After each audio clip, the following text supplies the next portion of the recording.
तो दोस्तों, मेरा नाम अभिषेक है। आज इस वीडियो में ब्रीफ में बात करने वाला हूं आरएसएस के बारे में और साथ ही साथ गवर्नमेंट एम्प्लॉयज को इसे किस नज़रिए से लेना चाहिए। दोस्तों देखिएगा, आरएसएस 1966 में तत्कालीन केंद्रीय सरकार द्वारा बैन कर दिया गया था पूर्वाग्रह के आधार पे। देखिए दोस्तों, जो वर्तमान सरकार है अभी हाल ही में आरएसएस ज्वाइन करने से सरकारी कर्मचारी जो केंद्रीय हैं उनको छूट प्रदान कर दी है। मतलब अब आरएसएस कोई भी गवर्नमेंट एम्प्लॉय ज्वाइन कर सकता है। मध्य प्रदेश हाई कोर्ट ने भी हाल ही में जो ये पाबंदी लगी थी, रोक लगी थी, इसमें देखिएगा फिलहाल एक याचिका भी लगी थी और याचिका जो मध्य प्रदेश हाई कोर्ट है तो उसमें सेवानिवृत्त अधिकारी पुरुषोत्तम गुप्ता जी ने 2023 में जो उसने पिटीशन दायर किया था, जिसके जवाब में अब ये बात हाई कोर्ट ने सामने लाई है कि केंद्र सरकार 5 दशक जो 50 साल का भी टाइम लगा दी है आरएसएस में जो बैन हटाने का, ये बहुत दुखद है क्योंकि आरएसएस देश के लिए, देश की प्रगति के लिए बहुत अच्छा काम कर रही है और यह एक धार्मिक, सामाजिक और सांस्कृतिक इन भावनाओं को आगे बढ़ाती है, न कि यह किसी राजनीतिक विचारधारा को प्रमोट करती है।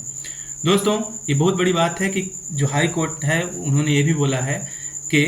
कोई भी सरकार हो, ये सभी सरकारों के लिए है कि अब वो ध्यान दें कि आरएसएस जो है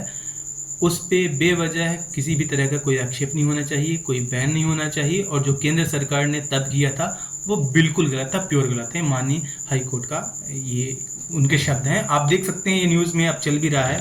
दोस्तों देखिए, दूसरी तरफ है क्या कि कुछ स्टेट जहाँ पे आरएसएस की विचारधारा मजबूत रही है, जहाँ पे राष्ट्रीयता की भावना या फिर आप मान सकते हैं कि मातृभूमि के प्रति प्रेम बरकरार रहा है, वहाँ की जो गवर्नमेंट्स हैं उन्होंने कभी बैन नहीं लगाया आरएसएस में। जैसे मध्य प्रदेश है, मुझे याद है माननीय मुख्यमंत्री जी जो शिवराज सिंह चौहान जी हैं, पूर्व मुख्यमंत्री, उन्होंने बोला था कि यहाँ का कोई भी कर्मचारी, कोई भी अगर मध्य प्रदेश का है वो आरएसएस की शाखा में जाए, आरएसएस के कार्यक्रमों में भाग ले, आरएसएस को ज्वाइन कर सकता है, कोई भी किसी भी तरह की पाबंदी नहीं है। ध्यान दीजिएगा, केंद्र में तब ये जो आरएसएस पाबंदी है वो रही है और उस पे रोक लगी हुई थी, हटाई नहीं गई थी। फिर भी मध्य प्रदेश की सरकार ने काफ़ी अच्छा कदम उठाया था। दोस्तों देखिएगा, ये तो माननीय हाई कोर्ट के नज़रिए की बात हो गई। बेसिकली मैं बताऊं, मैं खुद आरएसएस के स्कूल से पढ़ा हूं और आरएसएस की शाखाओं में इंसान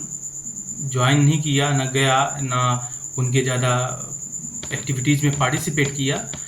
जो कि बकाया शाखा वगैरह में होती हैं। लेकिन हाँ, आरएसएस की जो विचारधारा है या फिर उनकी जो बुक्स हैं, उनका जो कंपटीशन है, उनके जो जर्नल छपते हैं या फिर रेगुलर तौर पे जो एग्ज़ाम्स होते आए हैं, वो उसमें मैं बैठता गया था फ्रॉम माई स्कूल डेज। और मैं दावे के साथ बोल सकता हूँ, कह सकता हूँ कि आरएसएस कभी नफरत नहीं फैलाई। आरएसएस के जो कंटेंट रहे हैं वो प्योरली भारतीयता की उसको बढ़ावा देने के लिए बने हैं। आरएसएस के जितने भी हीरोज़ रहे हैं या फिर जिस पे आप गर्व कर सकते हैं, उसमें इरिस्पेक्टिव ऑफ कास्ट, किसी भी जात, कास्ट, कल्ट, किसी के आधार पे भेदभाव किए बिना उनकी महानता, जो भारतीयता की महानता है, उसकी उन्होंने बात करी है। जो अखंड भारत की बात है या फिर जो हमारे भारतीय संस्कृति पे गर्व होने की बात है, वो उसके बारे में भी सीख देता है। हम ब्रिटिश गुलामी तो हम देखते ही आए हैं, जो कि अंग्रेज़ों के यहाँ दबदबा बना रहा। हमने देखा किस तरह से यहाँ के राजा रजवाड़े भी अंग्रेज़ों का साथ देते गए और हम किसी के बारे में कोई टिप्पणी करें या किसी को हम अगर उनकी ज़्यादा बड़ाई करें तो ये भी सही नहीं रहेगा, क्योंकि अब टोटली ब्रिटिश टाइम पे आपने देखा होगा कि सभी अपना बेनिफिट देख रहे थे। उसके पहले मुग़ल का यहाँ पे शासन रहा था और हमने देखा कि जो बाहरी आक्रांता हैं, हम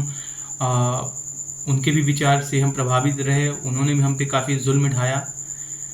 और इसके पहले की जो हिस्टोरिकल बातें हैं और इसके पहले के जो मूल्य हैं और जो इसके पहले वो उस टाइम भी साइमल्टेनियसली जो उनसे फाइट करते थे, चाहे वो मुगल्स हों, चाहे ब्रिटिशर्स हों, उनके खिलाफ जो भारतीयता की भावना को लेके या स्वतंत्रता के लिए, मातृभूमि के लिए जो लड़ता गया,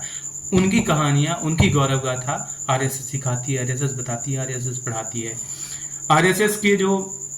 उद्घोष रहता है उसमें ये रहता है, सर्वे भवन्तु सुखिनः, मतलब दुनिया का प्रत्येक इंसान, नहीं पता कि उसकी जाति क्या है, धर्म क्या है, मजहब क्या है, किस समुदाय से वो आता है, दुनिया का कहाँ का है, हमें कोई मतलब नहीं। हम उस मानव मात्र इंसान मात्र की भलाई चाहते हैं। ये आरएसएस की मुख्य सीख है, जो कि मैं खुद बता रहा हूँ कि अगर आप आरएसएस की किसी शाखे में जाएं, आरएसएस के किसी कार्यक्रम में शामिल हों, तो आपको मानवता के प्रति प्रेम ही सिखाया जाएगा।